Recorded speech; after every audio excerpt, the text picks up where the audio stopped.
Welcome back to the Crochet Crowd, as well as my friends over at Yarnspirations.com. I'm your host Mikey. Today we're going to work this particular poncho. It's called Snug as a Hug. This is by Michelle Moore of Century Box Designs, designed for Sugar Bush yarns. Today we're going to be making this poncho together. The yarn I featured today is called Sugar Bush, and this is called Glaze, and it's a beautiful ribbon type of yarn that you see. And what this is that this whole poncho is very airy, but it's also very awesome as far as fashion. So what we're going to be doing today is working with this particular yarn. Now on camera I'm going to be using a different yarn because I only have one ball here in stock, and I'm going to be teaching the repetitive pattern in order to make this particular poncho. So this particular poncho is made up of two units that are the same, and they're both rectangular, and what's gonna happen is that you're going to sew the one section here, and then this here is going to be sewn to right here to create the shape in order for to have the poncho. Now the neck edging that you see here, all it is that once this is together, then what's gonna happen is that you're going to put you're gonna fill them in with the single crochet in order to make the neck just look finished. So it's a once around with that. So what I'm gonna be doing today is I'm gonna be teaching you the repetitive pattern in order to make this across, and you can substitute your yarns if you wish, but this is using Sugar Bush Glaze, and you'll need an 8mm size L crochet hook in order to play. So I made a little diagram for me to be able to help it. So if you've ever seen this kind of concept before, I bet you have. It's very much like a corner to corner concept, but it's done in across, and I think this is called the side saddle stitch, or I call it the corner to corner in rows. So what I have here is that we have the child size 4 to 6. We also have child 8 to 10. We have the adult extra small to medium, and the large to 2 extra large for adults. So you just have to substitute the information for the amount of repeats that you want to do in order to get to the height. We'll cover that in just a moment. So without further ado, let's grab our yarn and let's see if we can get through this pattern together. So let's begin. It says to chain 36, 50, 64, or 78 depending on the size that you're going to make, and if you look at the pattern you'll see that. So what's gonna happen is that it says it's in multiples of 7 plus 1. So I'm gonna be doing a multiple. So let's just do a slip knot to begin. So either chain in the size that you want, so 36, 50, 64, 78, or you can just do multiples of 7. So let's do multiples of 7. So 1, 2, 3, 4, 5, 6, and 7. So there's one multiple of 7. So I'm gonna do another one. So 1, 2, 3, 4, 5, 6, and 7. And I'm gonna do one more. So 1, 2, 3, 4, 5, 6, and 7. Once I'm satisfied with the width of it, all I need to do is just add 1. And there it will be back in balance. So let's begin to move across then row number 1, and this will apply even if you did the sizes that I suggested of the chain sizes. So we're gonna get our pattern established right from the get-go. So let's begin. We're going to put in 2 double crochets, 4 chain from the hook. So you're gonna count it back. So 1, 2, 3, and turn it over and get the 4th back loop of the 4th one. So 1, 2, 3, this is the 4th, and I want you to double crochet twice into that spot. So we have 1 and 2.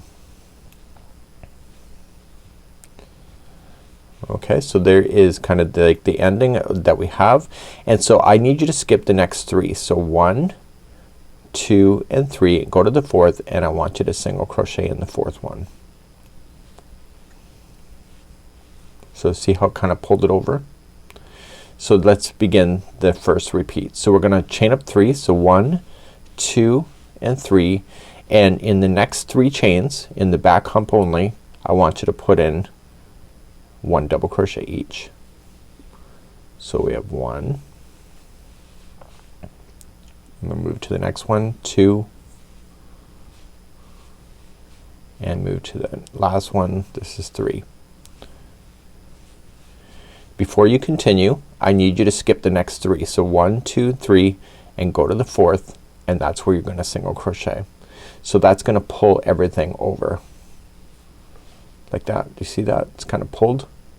So we're gonna repeat that all the way across. So chain of 3. So 1, 2, 3, and in the next 3 you're gonna put in a double crochet.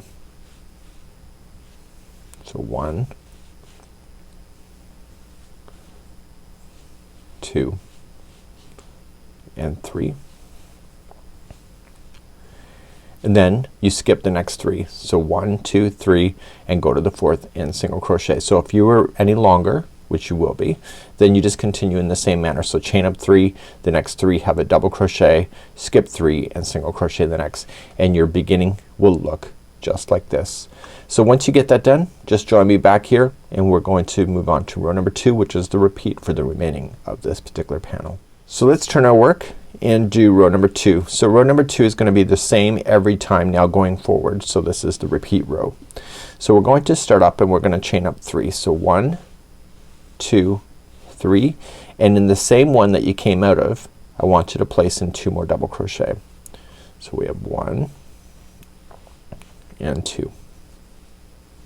So technically with the chaining of 3 and the 2, that gives you a total of 3.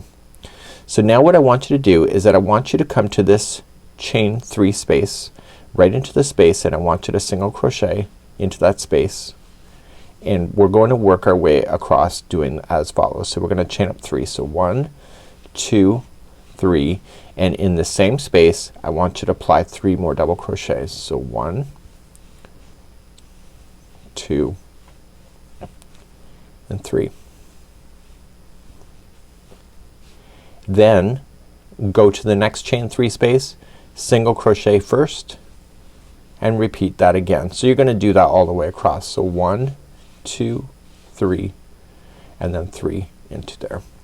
So you're just gonna repeat that all the way across till you get to the end, and when you finally get to the end, which I'm about to be there in just a moment, you will just suddenly in the last turning chain, so don't go into a space but in the turning chain, place in 1 single crochet.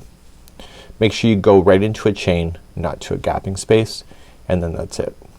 So when you're ready, you turn.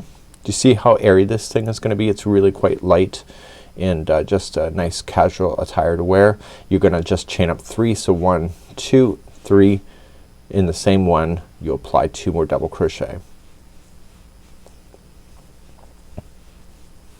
Come to the next chain 3 space right here, go and single crochet in first, and then chain 3. So 1, 2, 3, and then put in 3 double crochets into the same one.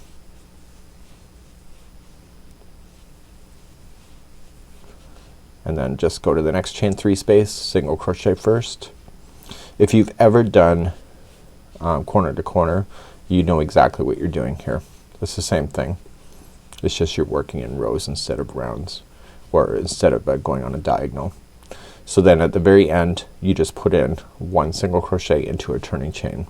So you're gonna repeat that to a certain size. Let me pull back the instructions. Make sure you go right into a turning chain, and let me just pull those instructions, and you're just gonna go back and forth forming this shape. So in the instructions it says to repeat the second row for either 26, 33, 40, or 42 times. It depends on the size of your particular project, and when you look at it over here you can see that this is what the sizes are. So you're just gonna do that, and you're gonna make 2 pieces all together, and then you're just gonna sew them like it shows you on page number 2. So on page number 2 it has how it's sewn. So you're gonna sew here first, and then take this edge and then sew it to here, and then you will have the neck edge that where your head will pop out. It'll be right around there. So it says join the yarn with the slip stitch to the back seam. Okay, so where it's being joined, and then it says chain 1, 2 single crochets in the next chain 3 space, and then 1 single crochet in the next chain 3 space, and a repeat. So one chain 3 space is gonna have 2 single crochets, the next one will have 1 single crochet, and you're gonna repeat that all the way around, and then slip stitch it to the first single crochet and then fasten off. So this is all that this is. This is the Snug as a Hug Crochet Poncho.